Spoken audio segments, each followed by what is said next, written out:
Histoire vivante, proposée par Irène Chaland et Jean Leclerc. Une catastrophe dont on ignore encore si elle est accidentelle ou si elle est due à un attentat terroriste. Cette semaine, le réseau. J'ai travaillé avec des unités spéciales américaines, anglaises, françaises et belges. Une guerre froide, des armées secrètes. Pour déstabiliser l'État. Retour sur Gladio. Il s'agissait de créer des tensions politiques à l'intérieur des pays de l'OTAN. C'était une des organisations les plus secrètes qui ait jamais existé. Qui a commis ces actes de terrorisme. Robert a donné des cours de placement d'explosifs dans les cages d'escalier. Mais que les services secrets se soient rendus complices ou pire commanditaires d'attentats, voilà qui choque par-dessus tout les Italiens. Les violences gauchistes et fascistes. Cette organisation était absolument secrète. En Suisse, la P26 est le nom de code de cette armée secrète. Donc j'ai fait partie de cette organisation qui s'est appelée P26. Une partie des autorités suisses a toujours su que cette structure existait. Les services secrets militaires américains. Nous n'allons même pas vous dire ce que vous devez faire, car nous considérons que vous le savez déjà.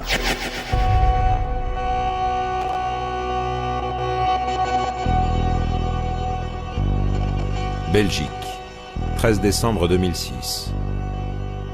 Les téléspectateurs viennent de regarder le journal télévisé.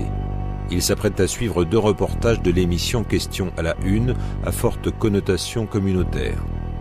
Va-t-on supprimer les indemnités de chômage en Wallonie et les Flamands sont-ils plus corrompus que les Wallons?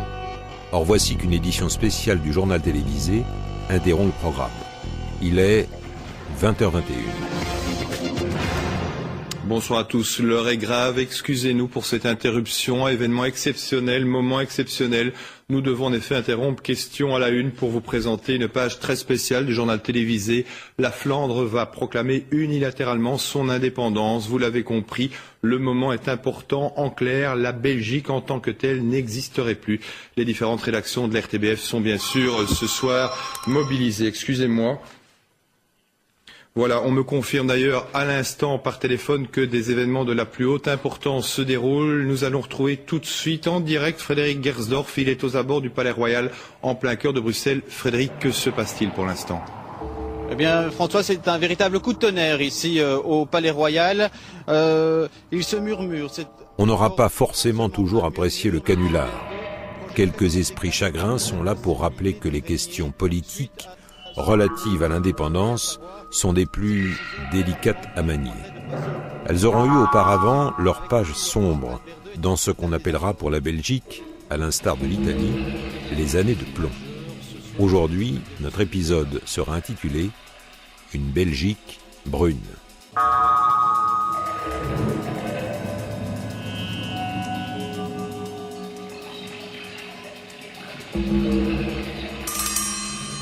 Chapitre 1. Au lendemain de la Seconde Guerre mondiale, les États-Unis activent un réseau appelé Stay Behind, recrutant au passage un certain nombre d'Allemands ayant travaillé dans les services d'espionnage nazis. C'est le début d'une vaste organisation européenne qui portera bientôt un nom de code, Gladio, dont le public n'aura véritablement connaissance qu'en 1990. Un secret gardé précieusement, minutieusement et de longue date. André Moyen, service de renseignement militaire belge de 1938 à 1952. En septembre 1945, je suis rappelé par mon chef, donc, et à ce moment-là, il m'envoie chez le ministre de l'Intérieur belge, M. Albert de Vleeskouwer. Et Albert de Vleeskouwer donc me dit j'ai besoin de vous. Et il me dit il faudrait aller voir mon collègue italien, Mario Schelba. Et je suis parti à Rome et Mario Schelba m'a expliqué ce que je ne savais pas du tout. Nous avons constitué un réseau, c'était bien le GLAIV, Gladio, et il a fait des exercices d'alerte pour moi, un peu dans toute l'Italie, pour montrer qu'en 6 minutes, il pouvait être partout avec des forces d'intervention. Le problème italien n'est à comparer à aucun autre, parce que pour eux, le danger principal, numéro 1, c'était pas l'armée soviétique, c'était le danger intérieur du communisme italien qui avait, je crois, 40% des voix aux élections précédentes. Et c'était de ça que Schelba avait peur. Et c'est pour ça que lui avait des dépôts d'armes et des équipes d'intervention. Licio Gelli, maître de la loge maçonnique P2. Gladio a été mis sur pied en 1948 et a pu être opérationnel à la fin de l'année. Il était constitué d'hommes qui avaient été scrupuleusement sélectionnés. Un grand nombre d'entre eux avaient pris part à la guerre civile d'Espagne. D'autres venaient des rangs de la République sociale de Salo. Ces hommes savaient très bien manier les armes. Ils formaient des groupes de 9 personnes dirigés par 2 chefs, car quelqu'un devait savoir où étaient entreposées les armes, le ravitaillement et l'argent.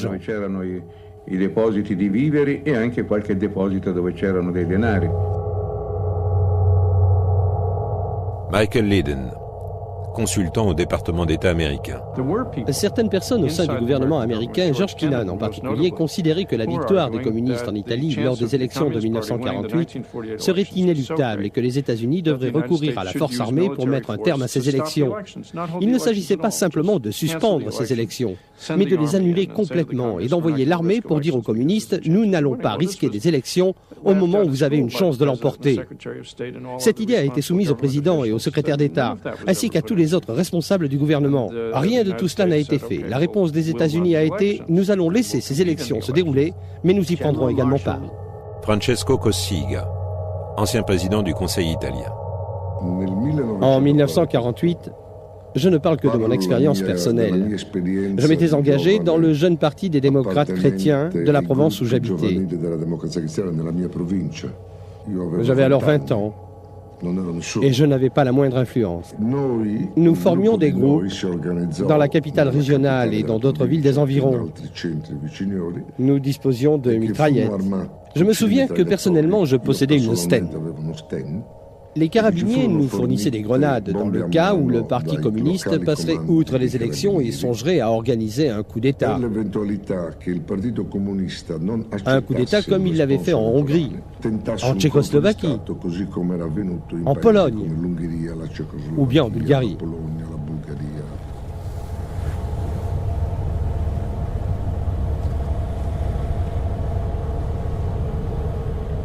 Il n'aura pas été nécessaire d'activer Gladio en Italie en 1948. La première grande opération clandestine de la CIA a donc été considérée comme un succès. D'importantes sommes d'argent offertes à certains partis politiques permettent aux démocrates chrétiens de battre Palmiro Togliatti et les communistes. La tentative d'assassinat contre le leader des communistes italiens, survenue quelques semaines plus tôt, n'a pas été suffisante pour faire pencher la balance. On s'est contenté de la version de la presse italienne, c'est l'œuvre d'un fou. Libero Gualtieri, sénateur, responsable de l'enquête parlementaire en Italie sur Gladio. Gladio a démarré en Italie à partir de 1951, quand le général en charge des services secrets, le général Broccoli, a écrit au chef d'état-major pour lui demander d'envoyer 6 officiers en Angleterre. Et tout ceci afin de suivre une formation.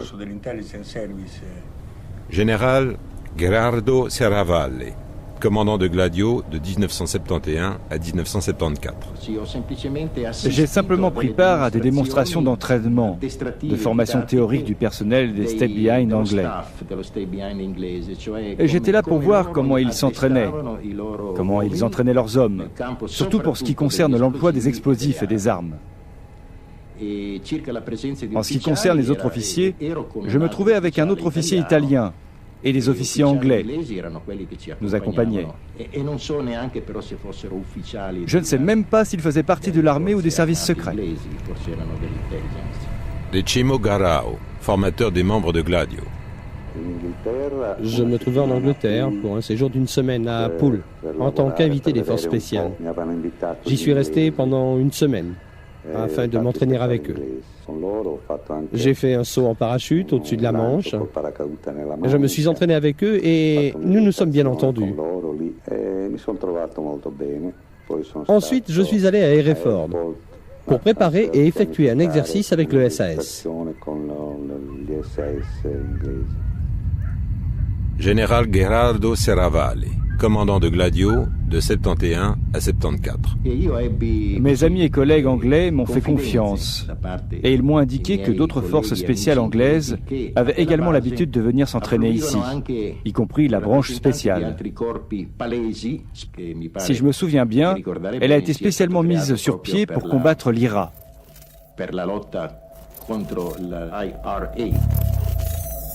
1976. Gladio et les Stay Behind qui le constituent font à nouveau parler d'eux. C'est le sénateur américain Frank Church qui les mentionne dans un rapport à la commission d'enquête parlementaire sur la CIA.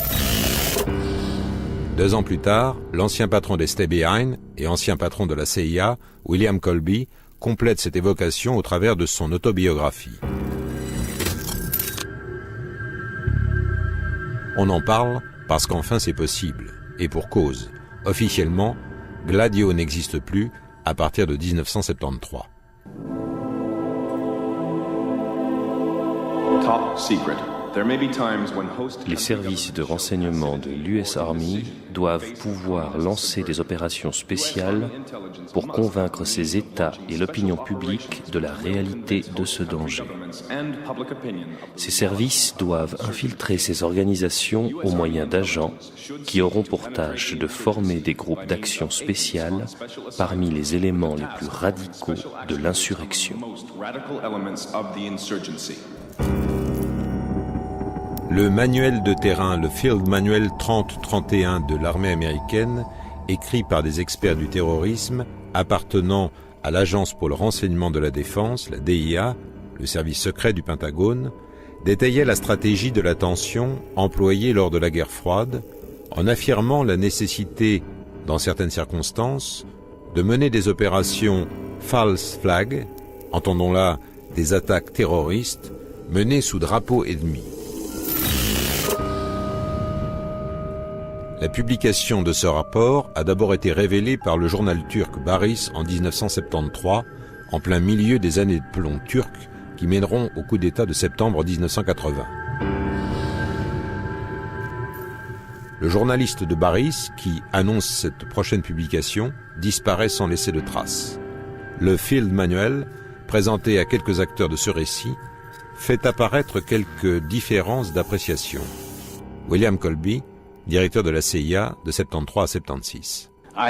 Je n'ai jamais entendu parler de ça. Franchement, je ne connais pas les origines de cette note et on peut trouver de telles notes dans n'importe quel pays. Je veux dire que l'on peut trouver des notes idiotes partout. Ray Klein, député, directeur de la CIA de 1962 à 1966. Je pense que c'est un document authentique. Je n'en doute pas. Je ne l'ai jamais vu, mais il décrit le genre d'opération militaire menée par les forces spéciales. D'un autre côté, il faut rappeler que le département de la Défense et le président n'émettent pas de tels ordres, à moins d'une occasion particulière. Colonel Oswald Winter, CIA, Bureau des liaisons de l'Internationale anticommuniste en Europe. Il y a une annexe B dans le manuel de terrain 3132. Il comprend 12 pages. C'est loin d'être un gros volume, mais s'il n'est pas authentique, il faudrait demander à quelqu'un ce qu'il peut bien faire dans la section des manuels classifiés de la plupart des bibliothèques. Licio Gelli, maître de la loge maçonnique P2. C'est un ami de la CIA qui m'a transmis ce document. Avant de participer à une réunion, il m'a dit « Lis ça lorsque tu en auras le temps ». Michael Leden, consultant au département d'État américain. Ce manuel était monté de toutes pièces.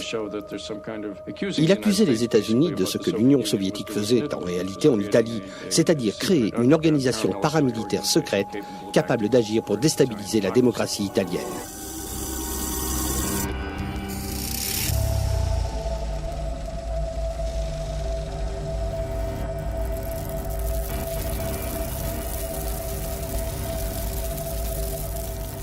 Histoire vivante, nous nous retrouvons juste après quelques nouvelles de la route. Infotrafic RSR. Sur la route principale Mort à Lausanne, un poids lourd est en panne et perturbe le trafic entre Moudon et Montprévert. Faites preuve de prudence si vous circulez dans ce secteur.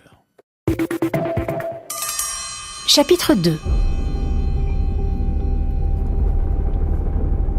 Gladio enterré. C'est la deuxième fois.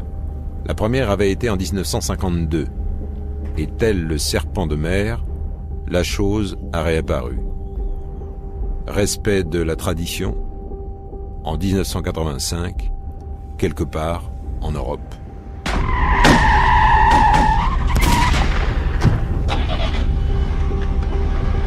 Quelques minutes ont suffi pour un véritable carnage. À 8h moins le quart, hier soir, le supermarché de Lèze allait fermer ses portes.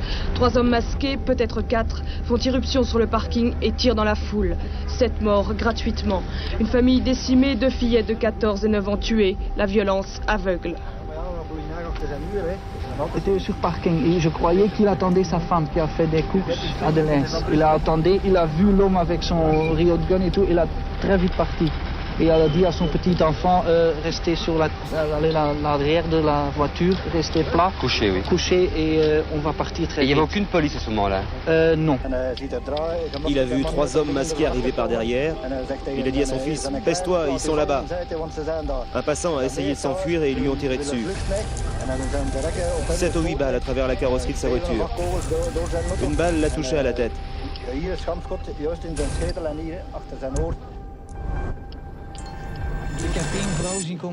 Une femme avait le visage couvert de sang et elle hurlait en parlant de son enfant. C'était une véritable panique et je ne sais pas exactement ce qu'elle disait. Les gangsters n'arriveront à se faire remettre que 7500 francs. Quelques minutes auparavant, les caisses avaient été relevées, l'argent emmené à la banque. Le scénario a parfaitement fonctionné, une nouvelle fois, comme tout au long de 83, comme à plusieurs reprises depuis le début de l'année. Les mêmes armes, de gros calibre, la même voiture, une Golf GTI. La même détermination meurtrière, tout porte la marque des tueurs fous du Brabant. La police cherche de nouveaux indices, mais se refuse à toute déclaration. Les témoins ne veulent plus parler. À Alos, comme dans toute la Belgique, on s'interroge et on accuse. Ce ne sont pas des gens qui viennent pour voler, je crois. C'est plutôt pour créer une panique ici en Belgique. Hein? Moi, j'ai plus de confiance dans l'avenir maintenant. Je ne sais pas. À combien d'assassins qu'il faudrait compter 100, 200, 300 morts avant qu'on applique de nouveau la peine de mort?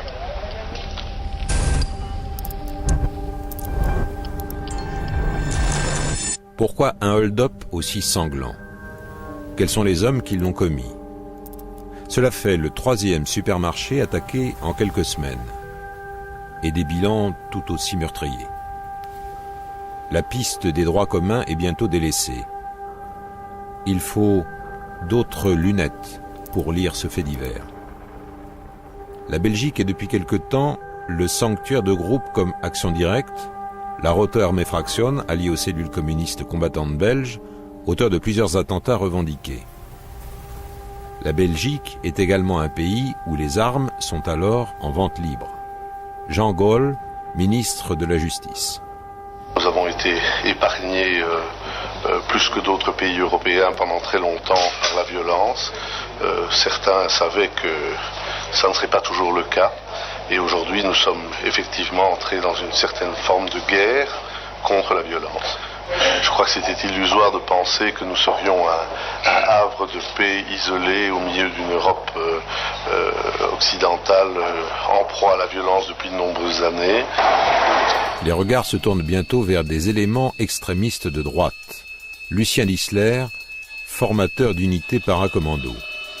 Je suis originaire de la région du nord de la province de Luxembourg. J'étais à ce moment-là gérant de banque et j'étais aussi un ancien du régiment paracommando.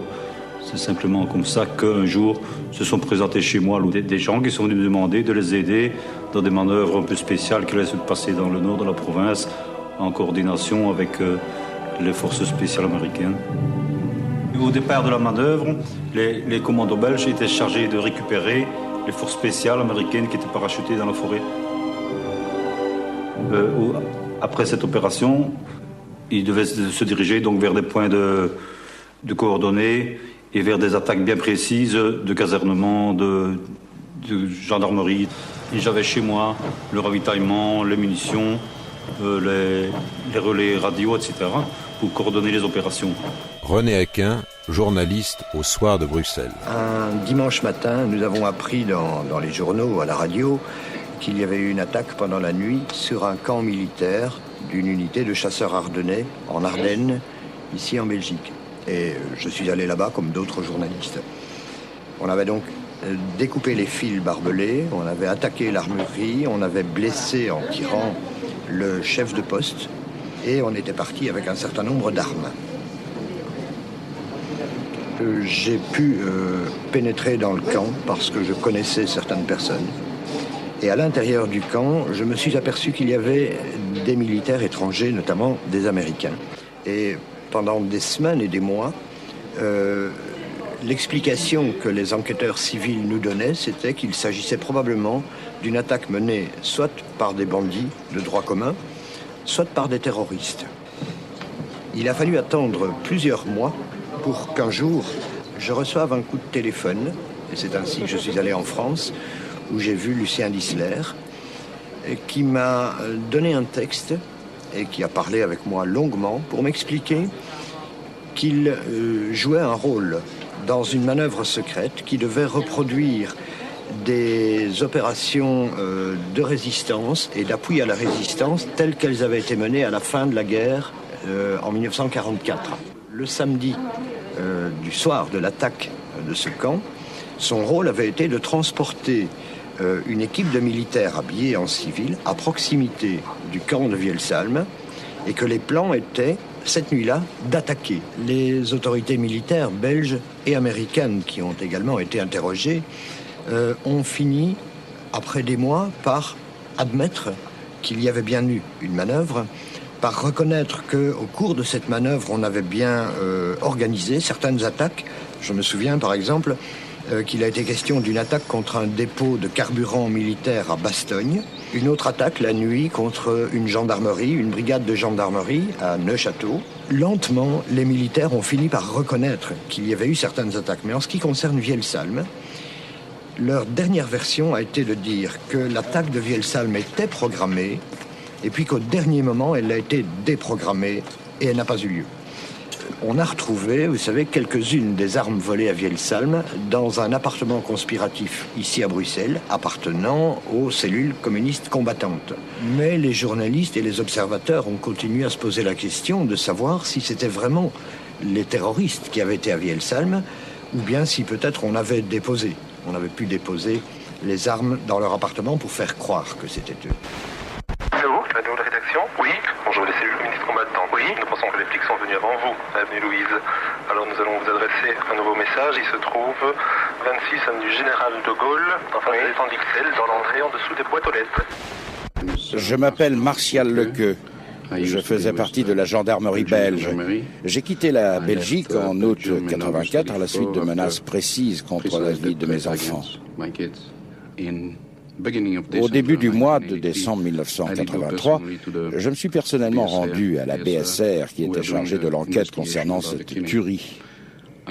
J'ai été surpris de constater qu'aucune arrestation n'avait été faite et je me souviens d'avoir moi-même effectué un rapport des faits.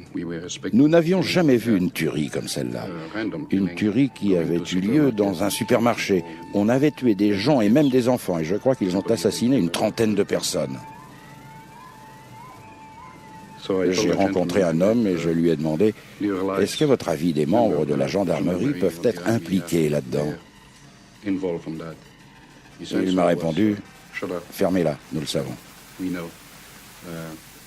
Occupez-vous de vos affaires. »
Histoire vivante, cette semaine, retour sur Gladio, une guerre froide des armées secrètes.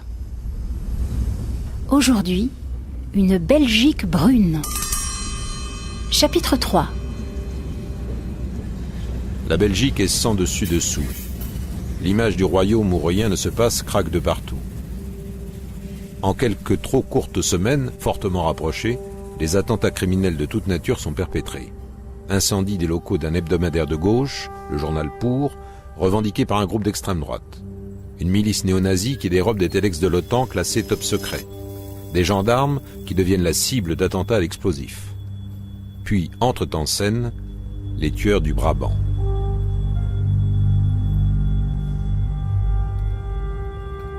Ils multiplient les attaques et les vols, voitures, armureries, restaurants, supermarchés, assassinats d'une dizaine de personnes. On se perd en conjectures sur le lien et la logique qui relierait tous ces actes, sur le singulier comportement de ces insaisissables criminels. Après les attaques menées auprès de 3 grandes surfaces de la firme Delhaize, le bilan est lourd. 16 morts, pour une poignée de francs, et quelques kilos de café. Les témoins parlent de scènes d'apocalypse. 3 hommes, masqués, qui tirent sur tout ce qui bouge, adultes, enfants, vident les caisses, rebroussent chemin et sèment les policiers qui les prennent en chasse.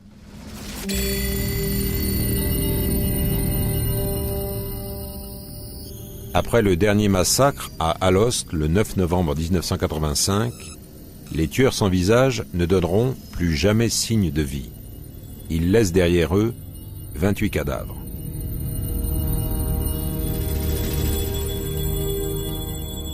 Grand banditisme ou mise en application d'une logique politique des extrêmes.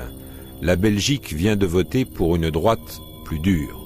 Reagan entend muscler l'Europe et le puissant mouvement d'opposition populaire à l'installation des euromissiles sur le territoire n'est pas là pour arranger les affaires de la Maison-Blanche. Pour les États-Unis, le paysage s'obscurcit. Le gouvernement envoie les parachutistes dans la rue.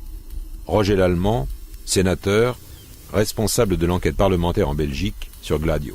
Il me paraissait très significatif que dans les années 80, s'était développé un terrorisme de type médiatique qui utilisait les médias pour provoquer un choc dans l'opinion et dans la classe politique.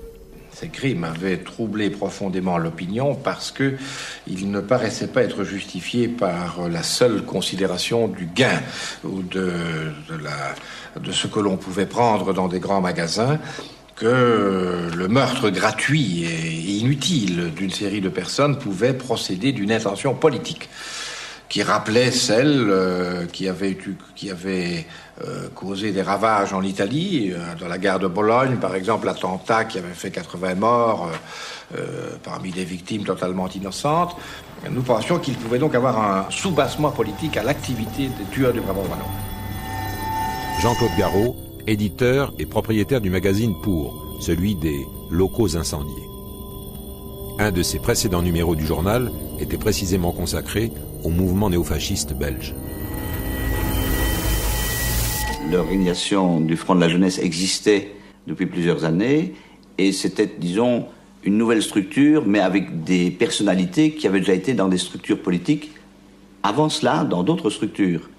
Il y a eu Jeune Europe, il y a eu Front de la Jeunesse, et puis ça a encore changé. Donc, en fait, le nom des structures politiques changeait, mais on retrouvait souvent des mêmes personnalités qui passaient de structure en structure. On soupçonnait qu'il y avait un centre nerveux décisionnel qui était entouré de cercles successifs qui déléguaient des tâches à chacune d'entre elles, avec naturellement un problème, c'est que plus les tâches étaient déléguées, quand elles arrivaient au cercle périphérique éloigné du centre nerveux, il y avait des erreurs. Dans les Ardennes, c'est une des erreurs de fonctionnement. Pour recréer, disons, l'ensemble de leur noyau d'intervention actif, donc paramilitaire, ils avaient besoin de former et d'encadrer des éléments d'extrême droite. Anciens paracommandos, anciens militaires, membres de la gendarmerie, militants d'extrême droite. Une de ces organisations flamandes, VMO, Vlaams Militanten Orde, avait une section active de combat et qu'ils désiraient entraîner. Alors ils ont entraîné ce groupe dans un camp, dans les Ardennes, et donc une activité de ce type où on emploie des tirs de fusils mitrailleurs, des lancements de grenades, ça fait du bruit, ça éveille des attentions. Donc nous avons été informés par quelqu'un que ce camp allait avoir lieu. Nous le savions et nous avons mis les moyens photographiques nécessaires en œuvre pour photographier une partie de l'action. Et puis, nous avons révélé cette action dans un contexte très étudié. Nous avons dit, nous estimons qu'il y a eu un camp d'entraînement militaire du VMO avec tir de fusils mitrailleurs, avec lancement de cocktails Molotov, avec impact de balles dans les Ardennes. Des amis de la radio, de la télévision, en connexion avec moi, ont immédiatement été interviewés le général Borir, qui était à l'époque le numéro 1 de la pyramide de la gendarmerie. Le général Borir, c'était le général en chef de toute la gendarmerie. Le général Borir, en interview télévision et radio, a dit « Cela n'a jamais existé. » Le jour même, le juge d'instruction intervenait, mais intervenait où cela? Ici. En perquisitionnant ici et en faisant une déclaration à la presse en disant « Jean-Claude Garot a créé un faux et usage de faux. Il a fabriqué avec des uniformes, des photos et des armes toute une mascarade. » Entrée dans le récit d'un nouvel acteur, Paul Latinus, ingénieur en sciences nucléaires, informateur auprès de la sûreté de l'État belge, également officier de réserve de la force aérienne. Membre du BROC, le club des officiers de réserve du Brabant, une amicale militariste faisant partie d'une mouvance idéologique contrôlant les tendances dures du Parti social-chrétien et du Parti libéral.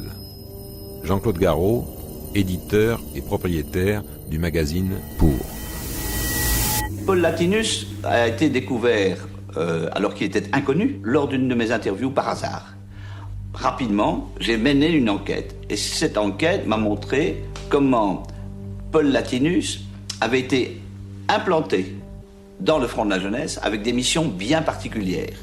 D'apprendre au Front de la Jeunesse comment s'organiser dans des actions violentes.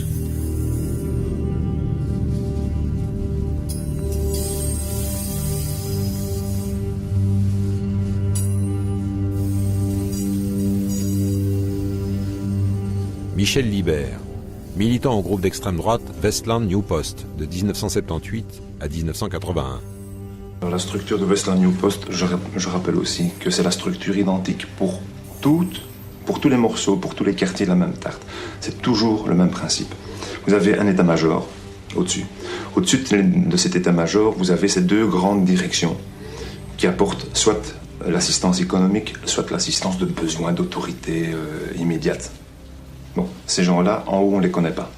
Ils ne sont connus que des personnes clés, des personnages clés. En Europe, en l'occurrence, il y avait 9 personnages clés. Un des 9 était Paul Latinus. Le World Anti-Communist League, eux ne peuvent pas agir dans une portion du monde, ni partout en même temps. Eux, pour faire quelque chose, ils le feront faire. Par qui? Par des compagnies amies faisant partie du même système. Vous avez l'Europe divisée en 8, avec un centre. Nous avions le groupe centre pour la Belgique, l'ouest de l'Allemagne, le nord de la France et pratiquement la majeure partie des Pays-Bas.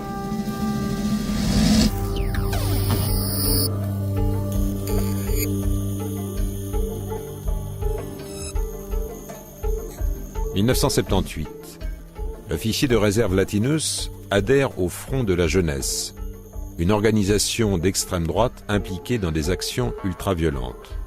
Il a déjà milité auparavant, selon ses affirmations, à la World Union of National Socialists, un réseau international fondé en 1962 par des néo-nazis anglais et américains.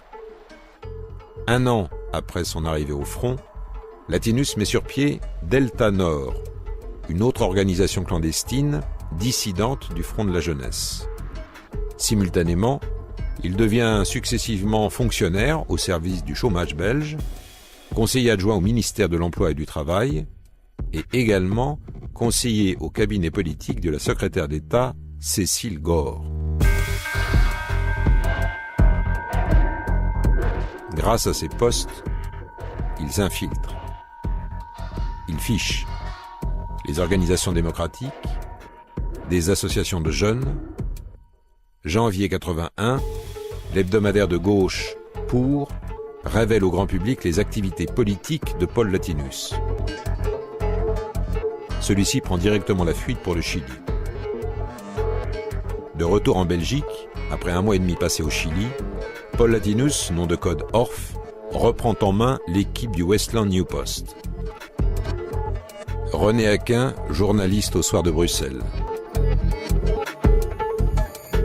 Latinus avait été chargé de constituer et de structurer ce groupe comme une armée secrète, un peu sur le modèle de l'ASS.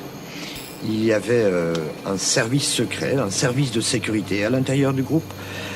Chaque membre du groupe portait un double nom, un nom de code, généralement des noms allemands. Chaque membre ne connaissait pas l'autre et on recrutait dans ce groupe par parrainage. Et celui qui était recruté ne connaissait pas les autres membres de l'équipe. Michel Libert. On peut créer une branche action avec ceux qui sont les plus physiques. On peut créer une branche, je veux dire, intellectuelle. Ce sont ceux qui vont gérer le renseignement. Donc de l'information, de l'action et de l'université. L'université, pourquoi ? Parce qu'on a parfois besoin d'un scientifique, d'un laborantin pour un produit bien spécial, comme dans une brigade judiciaire, bon, il y a toujours le labo. Ce cheveu, à qui appartiendrait-il ? Bon, on n'est pas allé jusqu'aux cheveux, mais des produits chimiques, à la limite, une demande d'explosifs. Ça se fait vers la branche universitaire. Quelque chose de spécial, bien entendu. On ne vous parle pas d'un bâton de TNT, des produits beaucoup plus spéciaux. «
15h-16h sur la première, Histoire vivante.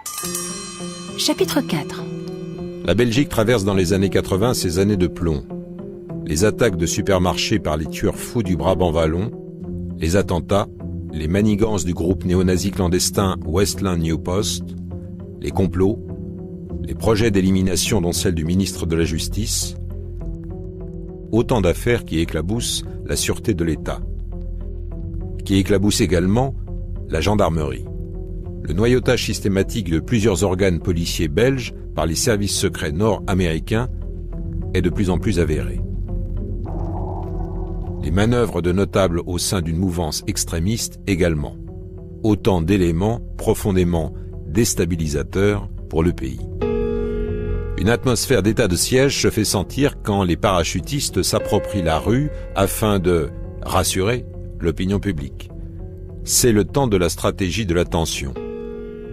Un de ses protagonistes, Michel Libert, milite dans le groupe néo-nazi Westland New Post, dirigé par Paul Latinus. Groupe clandestin, mais protégé. Michel Libert. Les opérations commanditées, les opérations commandées, Paul Latinus les recevant, doit, pour nous les faire, doit être certain d'une aide en cas de problème. Bon, on ne peut pas envoyer des jeunes, des moins jeunes sur le terrain en disant que peut-être tantôt, dans 2 heures, dans 3 heures, ils se retrouvent avec une balle entre les 2 yeux. C'était les risques permanents. En cas de problème, ils se sont fait éventuellement prendre par une police communale. Pourquoi? Parce qu'il y a un contrôle d'identité. Bon, la police rentre comme un cheveu dans la soupe. On peut pas dire aux policiers, écoutez, nous sommes dans une telle mission, etc. Non, bon, d'accord, contrôle, qu'est-ce que vous faites là? On ne peut pas vous le dire. Clac, les menottes, et on est emmené pour un interrogatoire. Tout à fait classique.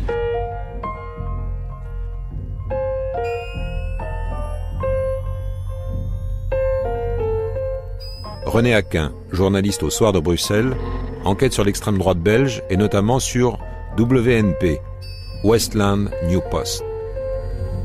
Et parmi les techniciens qu'il a fait venir à des cours, il y avait un membre des services de sécurité du marché commun, nommé entre guillemets Robert, et il y avait un autre membre qui venait donner des cours en cagoule et qui s'est révélé être un commissaire de la sûreté de l'État, Smets. René Aquin, journaliste. Et lorsque nous avons posé des questions sur ces cours, nous avons également demandé s'il était exact que le commissaire avait organisé des exercices après les cours. Et le commissaire a fini par admettre qu'il avait été sur les lieux d'un exercice au mois de mai 1984, ici dans Bruxelles. On avait dit aux jeunes qu'une jeune femme qui habitait Bruxelles était la maîtresse du terroriste Carlos, et on leur avait demandé de surveiller cette femme jour et nuit. Jean-Claude Garot. Ces personnes ont donné des cours d'encadrement, de filature, d'armement. Robert a donné des cours de placement d'explosifs dans les cages d'escalier, a donné des cours de démontage et remontage d'armement et de tir, et également de tuer sans laisser de traces. René Aquin. Lorsque je le rencontrerai quelques jours plus tard et dans les semaines qui suivent, et que je lui demanderai mais qui t'a chargé de constituer ce groupe, il va d'abord parler de la sûreté de l'État, et là nous avons pu vérifier, il travaillait pour la sûreté de l'État, il était payé pour la sûreté de l'État, et puis il parlera également d'autorités militaires étrangères, et lorsqu'on insiste, il finira par dire les services secrets militaires américains. Michel Libert, Westland New Post. Je confirme, il a rencontré des gens d'ambassade, mais j'ai jamais pu les rencontrer. Pourquoi? Parce que c'était pas mon domaine d'activité. Lui, c'était, si on veut dire, la diplomatie, c'est-à-dire les rapports avec les autorités étrangères. Nous, c'était le rapport tout à fait actif. On est sur le terrain, on sait qu'on est protégé, on sait que l'on a du secours de toutes les autorités possibles par le type de mission qui est engagé. Si on me demande est-ce qu'il était à la solde des Américains, je ne peux pas vous dire qu'il en était à la solde, mais en relation suivie, ça oui, de toute façon. René Aquin. Nous avons appris qu'il y avait eu un autre exercice au mois de janvier jusqu'en février 1984. On avait dit à ces jeunes qu'il y avait un couple, ici également à Bruxelles, qui était probablement lié au KGB, qui étaient des agents du KGB et il fallait le surveiller. Et lorsque nous avons appris que ces exercices avaient eu lieu, nous nous sommes évidemment souvenus qu'en février 1982, on avait retrouvé ce couple égorgé et abattu de balles dans la tête.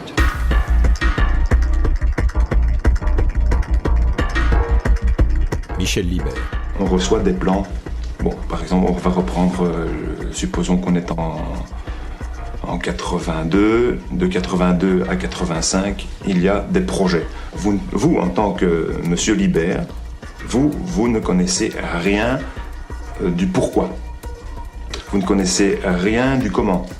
Tout ce qu'on vous demande de faire, c'est avec vos effectifs, avec une couverture par la gendarmerie, une couverture par la sûreté ou quelque autre autorité. Vous avez un boulot déterminé à remplir.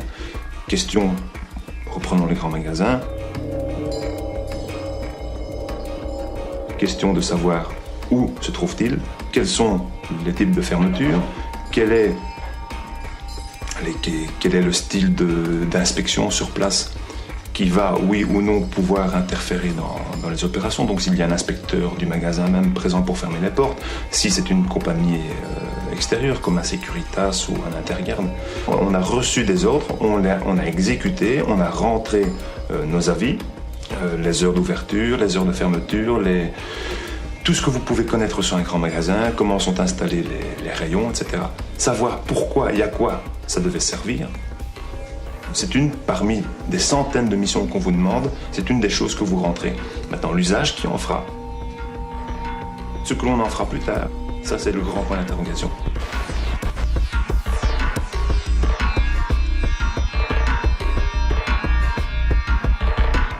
Quatre années de tueries aveugles et de hold-up. Les tueurs du Brabant Wallon disparaissent. Après une année de silence, un appel téléphonique anonyme permet à la police de trouver un sac jeté dans un canal. À l'intérieur de ce sac, les armes utilisées lors des tueries. Et également une grande partie du butin. Sublime pied de nez. 2 commissions d'enquête parlementaires. L'impression permanente que ces crimes dissimulent d'autres mobiles. La conviction qu'une force occulte agirait dans les coulisses.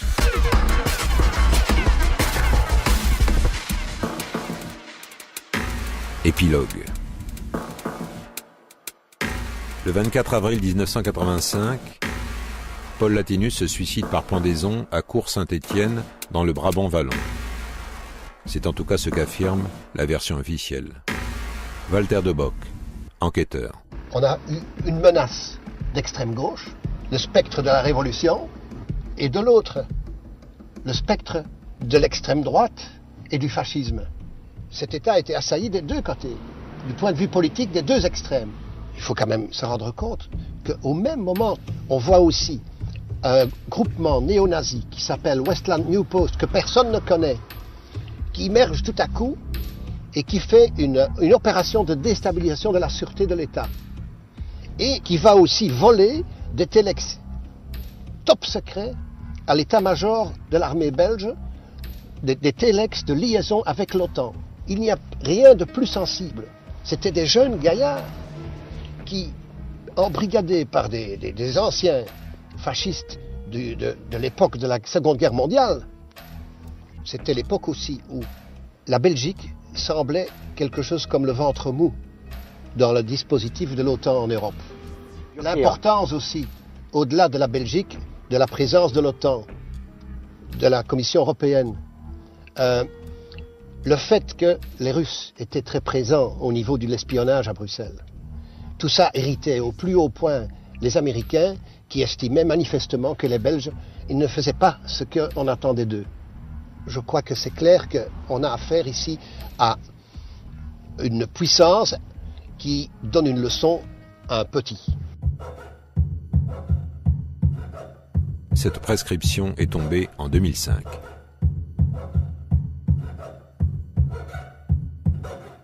Notre épisode était intitulé « Une Belgique brune », une réalisation de Jean-Philippe Zwallen. Demain, suite de notre évocation avec un nouvel épisode intitulé « La peur, la mort et les trompe-l'œil ».